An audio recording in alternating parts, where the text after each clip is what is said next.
Mesdames, Messieurs, bonsoir. Les chantiers de la République s'intéressent ce soir à la Troisième République avec ses acquis et ses défis. Pour vous, chers téléspectateurs, nous nous sommes rendus sur différents chantiers. Nous avons rencontré des chefs de département, des politiques, mais aussi des citoyens. Objectif, faire le bilan de la Troisième République.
C'est avec espoir et confiance que les Guinéens ont accueilli l'élection du professeur Alpha Condé après le scrutin présidentiel du 7 novembre 2010. Une élection qui est intervenue après un demi-siècle d'indépendance, des années d'incertitude et de désillusion. L'opposant historique, après 40 ans de lutte politique, à les destinées de la Guinée, longtemps pionnière dans bien de domaines en Afrique, mais un pays qui est hélas aujourd'hui à la traîne du développement. Une situation héritée des régimes successifs qui ont pour la plupart entretenu la gabegie, la malversation, les détournements des deniers publics et l'impunité. Et rien qu'en 2010, cette gabegie a coûté plus de 10 000 milliards de francs guinéens. Et c'est à juste titre que le professeur Alpha Condé dira au lendemain de son investiture, je cite, « J'ai hérité d'un pays, pas d'un État ». Fin de citation. En effet, à Conakry comme à l'intérieur du pays, toutes les infrastructures, qu'elles soient administratives, routières, scolaires, sanitaires, sont déficientes. Et l'État n'était plus que l'ombre de lui-même, d'où la complexité et l'urgence à prioriser les chantiers. Mais les nouvelles autorités de Conakry se sont donné un leitmotiv: combattre tous les maux qui gangrènent la Guinée et d'en faire l'Eldorado de l'Afrique occidentale. En effet, malgré sa pauvreté, le pays regorge de nombreuses ressources du sol et du sous-sol. Pour donc remettre la Guinée sur les rails, le professeur Alpha Condé et son gouvernement ont ouvert un certain nombre de chantiers.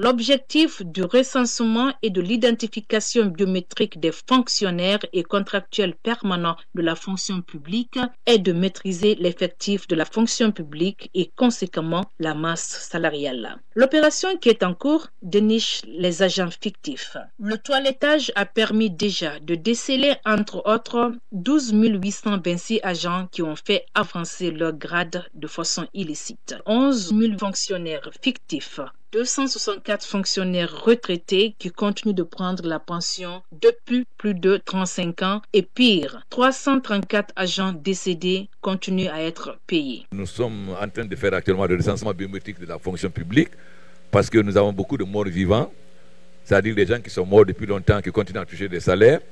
Nous avons beaucoup de gens qui sont à l'extérieur depuis 20 ans qui ont acheté les salaires. Nous avons des gens qui ont changé leur âge, etc.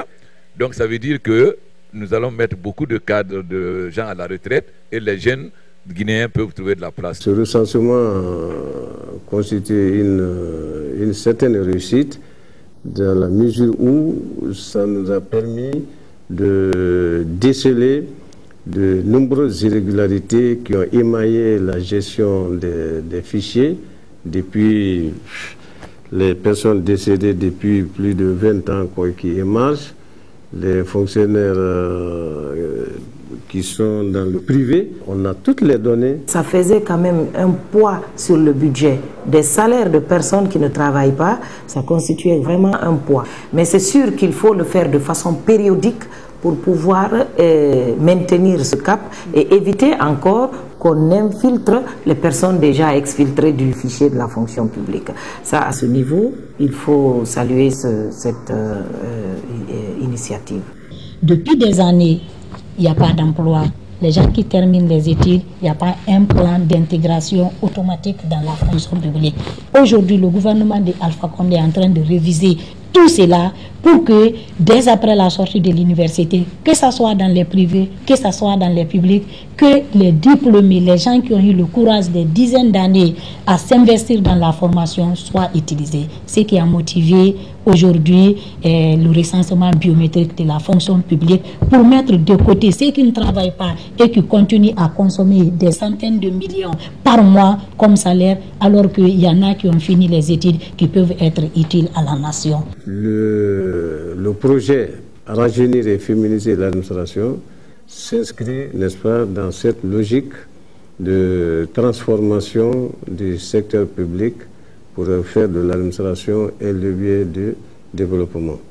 Mais puisqu'on ne peut pas moderniser l'administration avec des vieux cadres qui ne peuvent même pas manipuler un ordinateur, alors il s'agit donc, avec le caractère prononcé du vieillissement de notre administration publique, le projet Rajeunir et féminiser l'administration a été mis au point avec l'appui de la coopération française dans la perspective, n'est-ce pas, de renforcer les capacités managériales des jeunes fonctionnaires guinéens appelés à assumer des responsabilités au sein de l'administration publique. À ce titre, 800 jeunes fonctionnaires ont déjà bénéficié de ce programme de formation avec l'appui, n'est-ce pas, de l'Institut Sciences Po de Bordeaux. Et ces jeunes sont aujourd'hui en activité dans les différents départements ministériels et sont promus à des postes de responsabilité. Nous nous apprêtons d'ailleurs à recruter la 3e promotion dans les mois à venir pour constituer, n'est-ce pas, un noyau dur de jeunes fonctionnaires de changement. Bien, de l'autre côté, vous avez parlé du projet ENA. C'est aussi l'un des projets phares de Monsieur le Président de la République. Il y a eu une éphémère école supérieure d'administration au début de l'indépendance, mais depuis 50 ans, à la différence, n'est-ce pas, des autres pays de la sous-région, notre pays n'a pas pris pour priorité la création d'une école nationale d'administration. Et d'ailleurs, ce qui se déteint négativement sur l'image de notre administration, parce que nous n'avons pas d'administrateurs qualifiés, compétents pour gérer efficacement les structures publiques.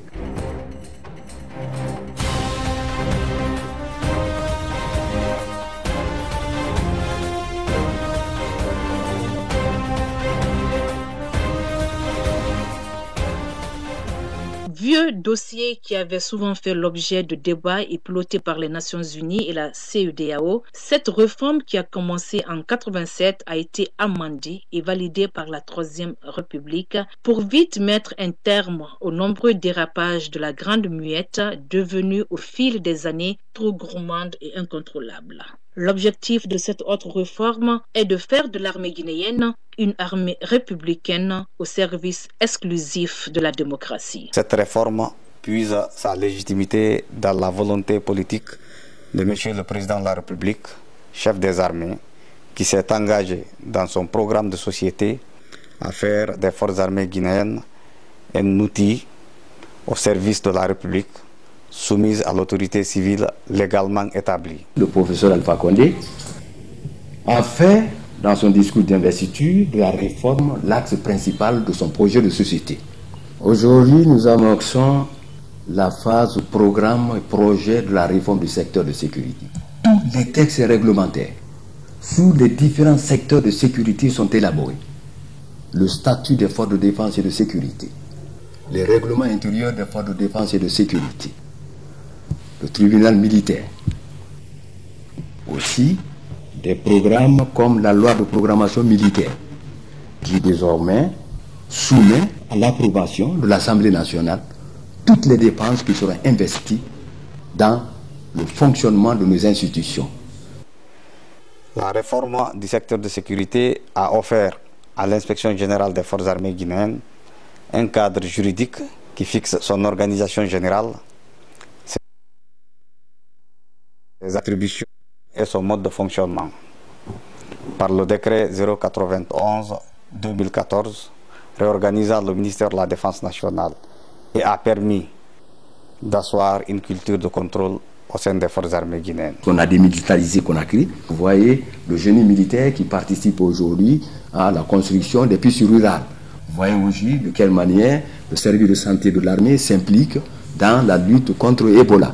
Vous voyez également les unités de production agricole, les champs agricoles qui sont aujourd'hui partout dans le pays sous l'effet de l'implication des forces de défense et de sécurité. C'est après la lutte d'indépendance du peuple que l'armée guinéenne est née.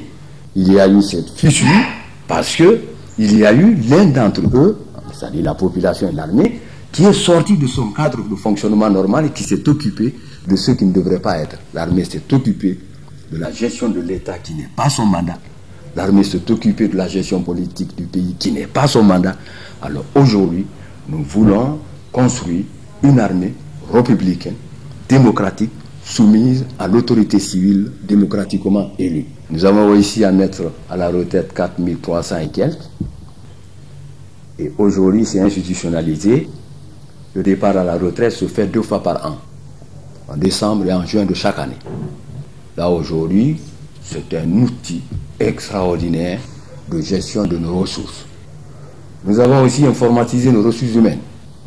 Aujourd'hui, nous savons exactement combien de généraux nous avons, combien de colonels nous avons, combien de capitaines, et ainsi de suite. Nous avons un plan de recrutement aussi qui est crédible, on le sait. Et ce qui est important, c'est l'amélioration surtout des relations entre la population et ses forces de défense et de sécurité. Il faut que nous ayons un système de sécurité qui rassure l'investissement, insiste l'investisseur. Un système de sécurité où les relations normales entre le citoyen et ses forces de défense et de sécurité. Des forces de défense aussi capables d'assurer la protection du citoyen et de ses biens, mais de participer aussi. Donc ces 3 missions aujourd'hui assignées à nos forces de défense et de sécurité. La défense de l'intégrité territoriale du pays, la participation aux efforts de développement socio-économique du pays et notre participation aux efforts de paix et de stabilité dans la sous-région.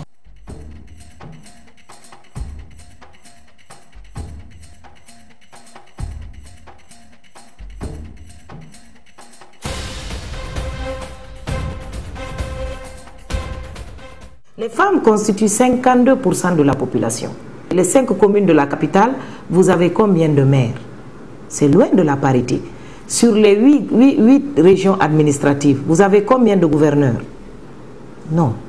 Ensuite, sur les 33 préfectures, vous avez combien de préfets? Quant au CRD, vous n'avez même pas de femmes présidentes de CRD ou présidentes de district. La Guinée, quand même, a ratifié la charte de l'Union africaine sur la parité, a ratifié, a voté les résolutions 1325, 1820 et connexes, donc les 7 résolutions du Conseil de sécurité des Nations Unies consacrées aux femmes, paix et sécurité, qui demandent expressément l'implication des femmes dans les postes de prise de décision, l'implication des femmes dans le processus de gestion, de prévention et de post-conflit. Mais ce n'est pas le cas. Donc je pense que c'est un grand défi à relever. Le respect de la parité.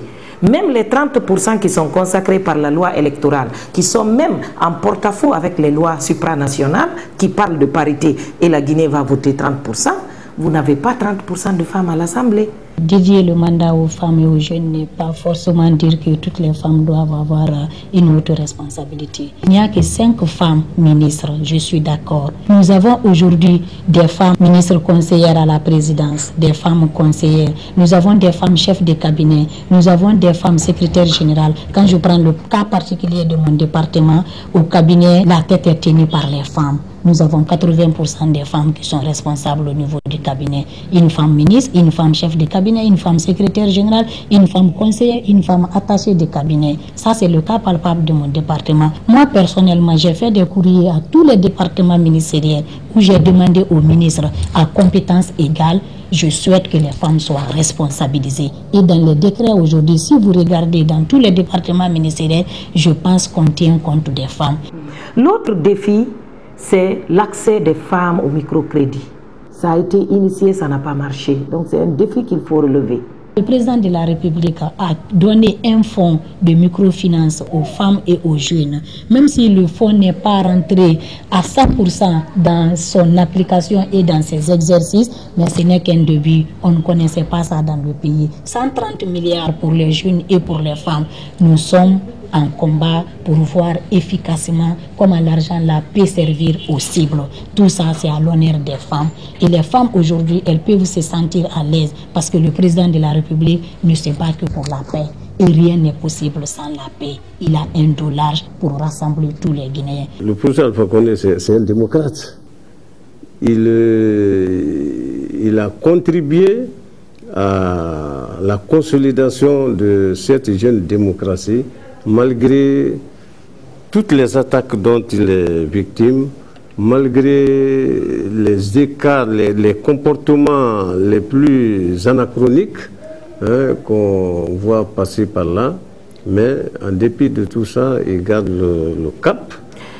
Ce qu'on peut retenir comme acquis, c'est d'abord l'éveil de la conscience citoyenne. C'est que les Guinéens ont appris la pluralité politique et l'expression plurielle à travers les médias, l'initiative privée. Et nous partons inexorablement vers la construction d'un état de droit.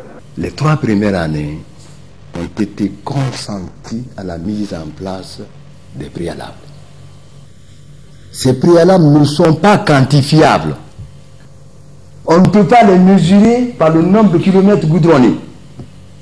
On ne peut pas les mesurer par le nombre d'écoles construites. Mais c'est les préalables qui ont donné aujourd'hui à la Guinée d'aller sur des programmes de développement qui sont chiffrables et quantifiables. Il fallait d'abord que l'État, la nation guinéenne, se donne la paix et ait le sens très renforcé de ce que c'est que la nation.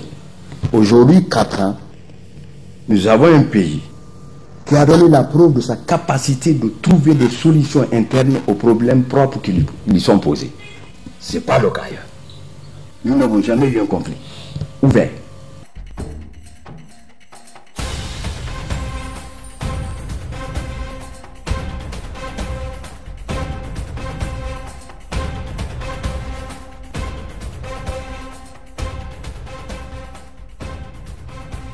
Scandale géologique, la Guinée détient les 2 tiers des réserves mondiales de bauxite. Son sous-sol regorge également de 400 millions de carats de diamants et 12 milliards de tonnes de fer de très haute teneur, concentrés dans la chaîne montagneuse du mont Nimba. La Troisième République s'appuie sur ses atouts de dame nature afin de répondre aux nombreuses attentes des populations et notamment celles habitant les sites d'exploitation. C'est pourquoi elle a fait un toilettage du code minier guinéen. Adopté en septembre 2011 et amendé en avril 2013, ce nouveau code est considéré par beaucoup comme attractif. Les perspectives en Guinée vont être heureuses avec ces projets miniers. Belle zone, Djanjan, Pouar, China, ainsi de suite, Rio Tinto. La Guinée, pour les 5 prochaines années, va permettre la mise en consommation de 45 milliards de dollars qui représentent les 6% du produit intérieur brut de la Guinée. avec tout ce que cela compose comme effet indu. Les effets indus, c'est d'abord quoi? C'est l'ouverture d'emplois directs pour la jeunesse, et à la phase de construction, et à la phase de réalisation. L'arrivée du professeur a été marqué un tournant. Un tournant parce que ce qui apparaissait comme un serpent de mer devient réalité. La mise en œuvre de nos grandes richesses, ressources minières et énergétiques. Pendant très longtemps, on a dit que la Guinée était un scandale géologique, les mines, le mont Simandou, le mont Nimba. Et depuis l'indépendance, on a toujours parlé de cela. Maintenant, il y a quand même une visibilité au point de vue économique. Et les réalisations en matière d'infrastructure sont importantes.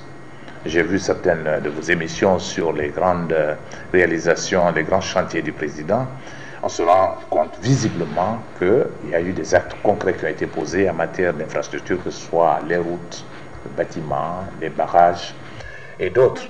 Et n'eût été malheureusement cette crise Ebola, je pense que la Guinée était partie très loin avec la mise en œuvre de Nimba, les richesses de Simandou Sud, pour un investissement de 20 milliards de dollars qui aurait permis, et qui doit venir parce que nous sommes toujours dans ce chantier, mais ça va ralentir, mais la création de 45 000 emplois avec ce seul projet, et sans compter les effets induits sur le reste de l'économie nationale. Je pense qu'il y a des acquis clairs, et c'est ce que nous soutenons. Je pense que nous voulons un président bâtisseur qui va donner des réalisations à partir desquelles il sera réélu. En plus de ces géants miniers qui se bousculent aux portes de la Guinée, le pays est requinqué par sa validation à l'ITU, l'Initiative pour la transparence des industries extractives, une institution devenue de nos jours une norme internationale de bonne gouvernance des ressources pétrolières, gazières et minières. En étant membre de l'ITU, ça va permettre d'abord de voir une transparence au niveau des comptes d'exploitation. On sait que telle société minière, par exemple, a fait donc telle quantité d'exploitation valorisée à tel montant et que la part qui est revenue à l'État est d'autant. Cette part a été redistribuée dans la localité, par exemple, etc. Et les montants ont servi, par exemple, à la construction des hôpitaux, des centres sociaux, etc. Donc tout ça, c'est à l'avantage, on va dire indirectement, de la ménagère. Parce qu'à partir du moment où la situation va bien, il y a les ressources, donc les gens seront à même d'avoir moins de difficultés financières, quoi.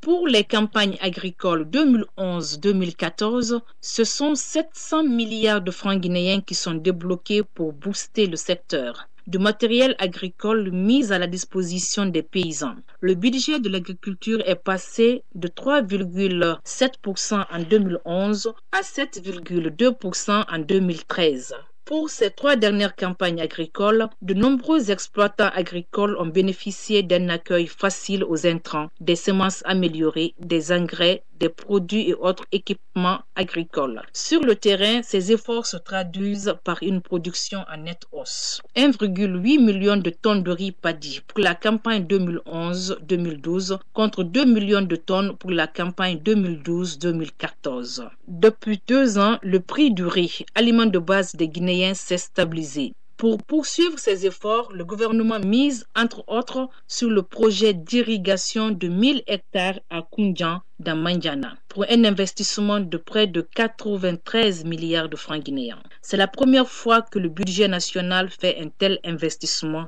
dans ce secteur.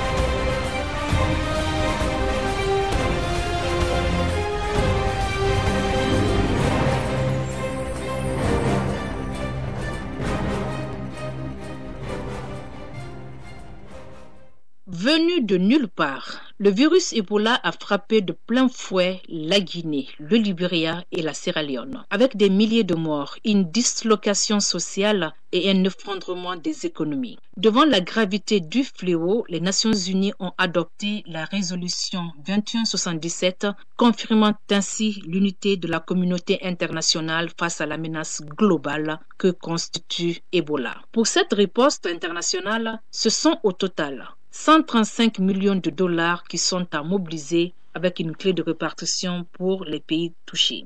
Sur le terrain en Guinée où l'état d'urgence sanitaire est décrété, c'est tout le pays qui est en guerre contre ce virus devenu l'ennemi public numéro 1. Il faut éliminer Ebola pour préserver les acquis et continuer le processus de développement si chèrement enclenché. Vous comprenez donc l'urgence d'une riposte vigoureuse, urgente et immédiate, et j'insiste beaucoup sur le mot urgente et immédiate, comme vient de le dire le président Obama, afin d'éradiquer cette effroyable maladie qui sème la mort et la désolation, tout en compromettant les acquis de nos États dans le cadre de la création d'un environnement de paix, de stabilité et de développement durable. Merci, Monsieur le Président, de votre déclaration, leadership et engagement. Vous n'êtes pas seul, vous avez notre toute solidarité. Merci. Aussitôt l'état d'urgence sanitaire déclaré par M. le Président de la République, l'état-major général des armées a activé le mécanisme opérationnel. Cela s'est concrétisé entre autres par le renforcement de la sécurisation des frontières terrestres et maritimes à travers la présence de médecins et d'infirmiers militaires. La mise à disposition des moyens de transport logistique au comité de riposte. La campagne enfin de sensibilisation au niveau de toutes les garnisons. Ce qui nous amène à dire de cette épreuve de crise sanitaire, nous sortirons forts et victorieux. Les perspectives sont excellentes. Nous avons franchi une étape de stabilisation politique. Une nouvelle assemblée est en place. Nous nous apprêtons à organiser des élections communales. Et les perspectives, c'est d'abord la stabilité. Mais le premier défi auquel nous faisons face, et le plus grand en ce moment, c'est la lutte que nous menons contre Ebola.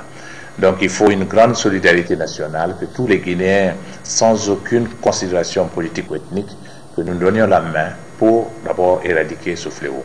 Si nous réussissons à endiguer ce fléau, et il faut le faire rapidement, alors les perspectives sont excellentes pour la Guinée. Ça, c'est des phénomènes qui ne sont pas de la volonté des êtres humains. L'homme peut décider, l'homme propose. Mais ça, ce sont des aléas évidemment qui ne sont pas sous le contrôle des êtres humains. Ce qu'on peut faire par rapport à ça, c'est plutôt en tout cas de, comme il a si bien dit, de mener une lutte maintenant, une guerre contre Ebola. Il n'y aura pas de guerre civile en Guinée, mais il y aura quand même la guerre contre l'Ebola. Et pour cela, je crois que chacun doit prendre conscience de ce fait-là et essayer de sensibiliser autant que faire se peut, dans ce milieu en tout cas. N'attendons pas que le gouvernement se lève pour qu'on se lève ensemble. Chaque citoyen peut être agent de sensibilisation au sein de sa communauté, au sein de sa famille. Si nous attendons tout de très haut, la communauté internationale s'est mobilisée pour mettre de l'argent à la disposition de ces pays, mais c'est pour faire des recherches, pour trouver des vaccins, c'est pour acheter des combinaisons, mais la sensibilisation vous incombe et m'incombe à moi. Le message que j'ai à lancer, il faut accentuer la sensibilisation pour une prise de conscience réelle, à savoir que Ebola n'est pas une invention, Ebola n'est pas un fait politique, Ebola n'est pas une volonté d'une personne qui est venue inoculer le virus à un individu. Ebola est une maladie réelle qui part des chauves-souris vers les humains, à travers les brousses. Donc Ebola est une maladie qui décime une nation. Aujourd'hui, on est en train de perdre des hauts cadres dans le domaine de la santé, de perdre des bras valides. La région la plus touchée, c'est la Guinée forestière qui est le grenier de la République de Guinée. Lorsqu'on va perdre tous les bras valides, qui va travailler la terre?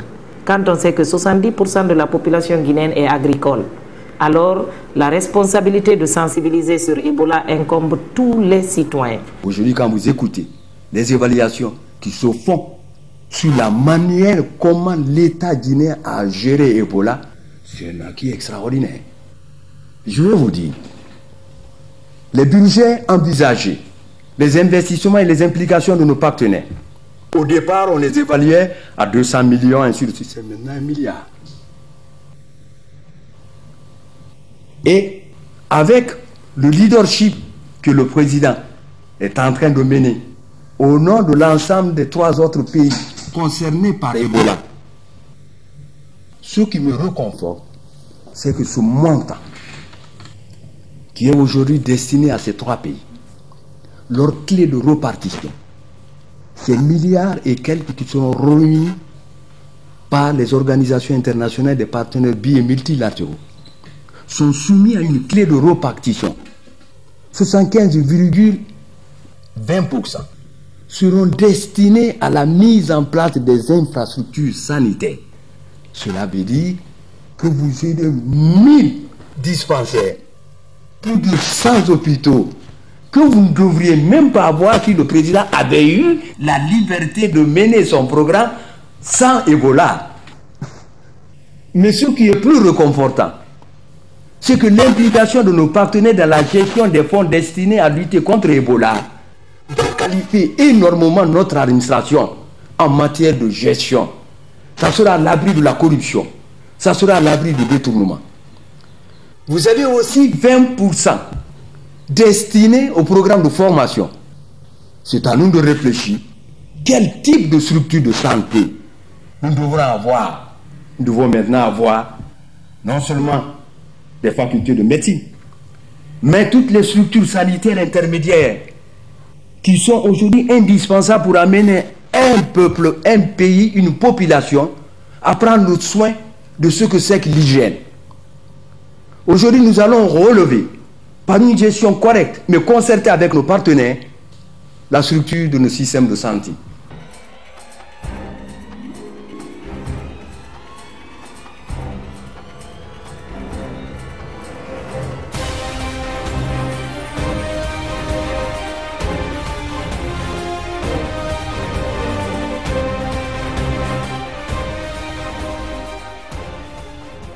Malgré cette crise sanitaire, l'espoir demeure chez les Guinéens qui ne ratent aucune occasion pour prouver leur attachement au professeur Alpha Condé. C'est le cas par exemple de ces mobilisations spontanées dans certains quartiers de la capitale.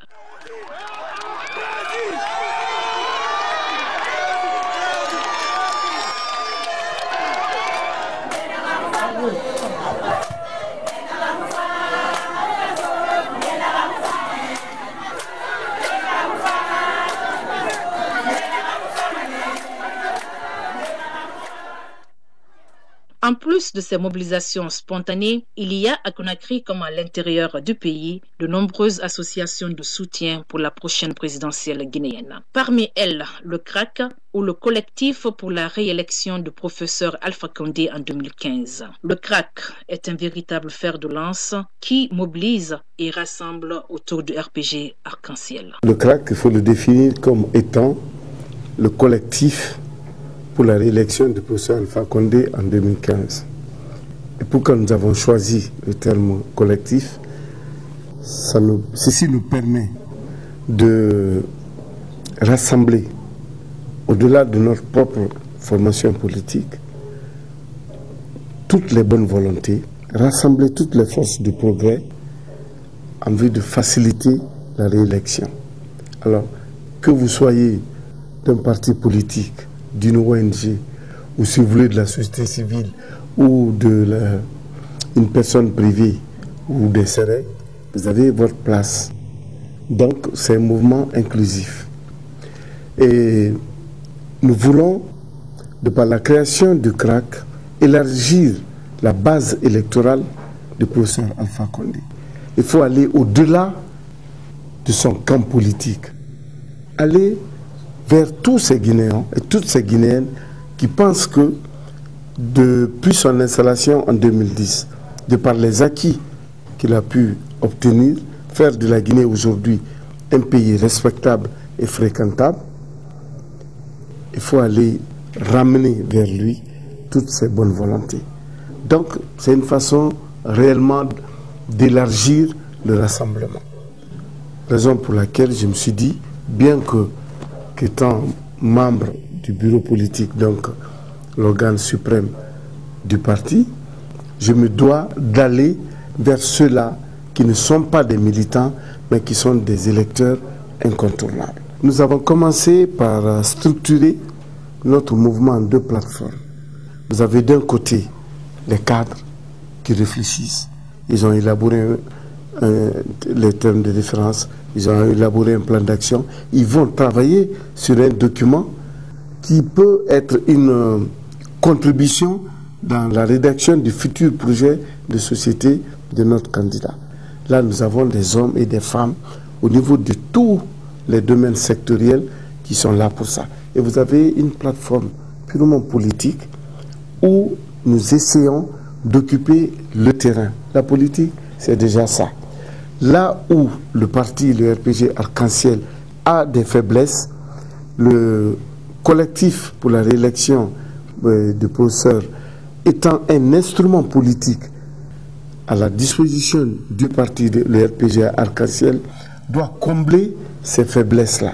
Donc, cette occupation du terrain doit nous amener non seulement à sensibiliser tous ceux-là qui auparavant étaient hostiles au président Alpha Condé, mais à tous ceux ou toutes celles qui se sont toujours abstenus de voter pour qui que ce soit, ou soit des électeurs ou des électrices qui se sentent frustrés ou abandonnés et qu'il faut aussi remobiliser. Donc, nous élargissons ce champ d'action pour permettre aux professeurs de ratisser, comme on le dit, très large et gagner dès le premier tour. Ce qui est certain. Nous ferons tout ce qui est humainement possible, tout ce qui est légal pour que le professeur, dans la transparence, dans la quiétude, puisse gagner proprement les élections et que les Guinéens et les Guinéennes se mettent au travail.